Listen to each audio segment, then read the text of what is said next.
Back in our new video guys. और आपने content तो देख ही लिया होगा। कंटेंट ये है कि 1 जनवरी से यूपीआई पे चार्ज बढ़ने वाला है।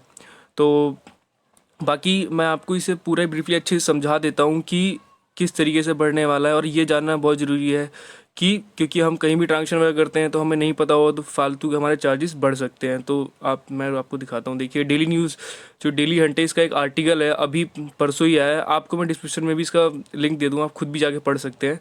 और एक सेकंड दीजिए, देखिए मेरे। सो गाइज, ये देखिए मैंने खोल दिया है। यहाँ पर ये देखो, आप साफ साफ लिखा हुआ है additional charges to be paid on UPI payment rules with applicable from January 1।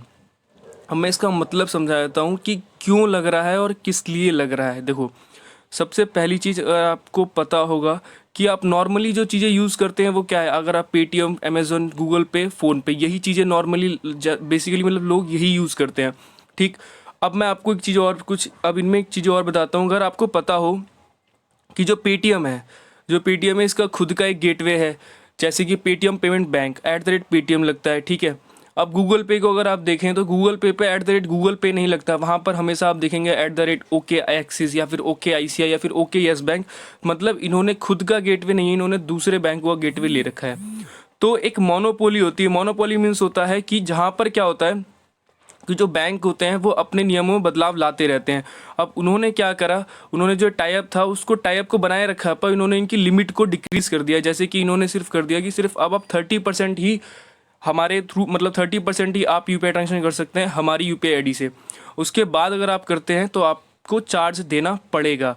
ठीक। और मैं ये भी बता दूं कि ये जो चीज़ है directly NPCI means national payment corporation of India has decided to impose a cap of 30% of a use of a third party. और थर्ड पार्टी का मीन्स यूँ बताता हूँ, जैसे कि अगर आपने पेटीएम पेमेंट बैंक है आपके पास, ठीक है, तो आप सेकंड पर्सन को भी पेटीएम पेमेंट बैंक से ही ट्रांसफर करते हैं, मतलब उसको कर रहे हैं पेटीएम पेमेंट बैंक में। तो यहाँ पर ये नॉर्मल है। पर अगर आप इसी जगह सामने वाले पेटीएम पेमेंट बैंक है और आप गूगल पे से कर रहे हैं, या फिर वो बंदा आप आप गूगल पे से कर रहे हैं, तो ये थर्ड पार्टी से ट्रांजेक्शन हो रही है।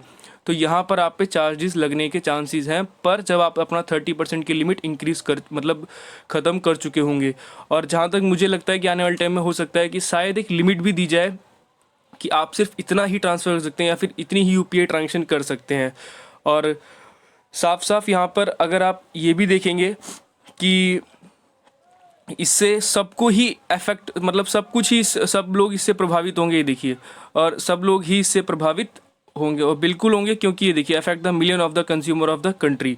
सिंपल सी बात है, क्योंकि लोगों को आदत है बिना किसी चीज़ के जाने हुए हम कभी भी 10,000 कभी 20,000 हम मंथ में पता नहीं कितनी ट्रांजेक्शन करते हैं, किसी भी पता नहीं किसी से ट्रांसफ़र करते हैं। सो मैं अपनी जो आपको सलाह देना चाहूँगा वो ये है कि या फिर आप अपनी नेट बैंकिंग यूज़ करें, मतलब सबसे बेस्ट नेट बैंकिंग यूज़ करें, उसमें बेनिफिशियरी ऐड करके फिर ट्रांसफ़र करें, या फिर आप उससे भी इसी तरीका तो आप खुद के गेटवेज वाले ऐप यूज़ करें। Just like Paytm payment bank, इनका खुद का गेटवे है, एयरटेल पेमेंट बैंक, और ICI का खुद का गेटवे है। तो अगर आप इनके ऐप यूज़ करते हैं तो आपको वहाँ पे कोई चार्ज नहीं देना पड़ेगा। सो गाइज, जहाँ तक मुझे लगता है आप समझ चुके होंगे।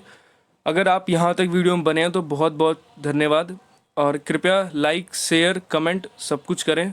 सो धन्यवाद।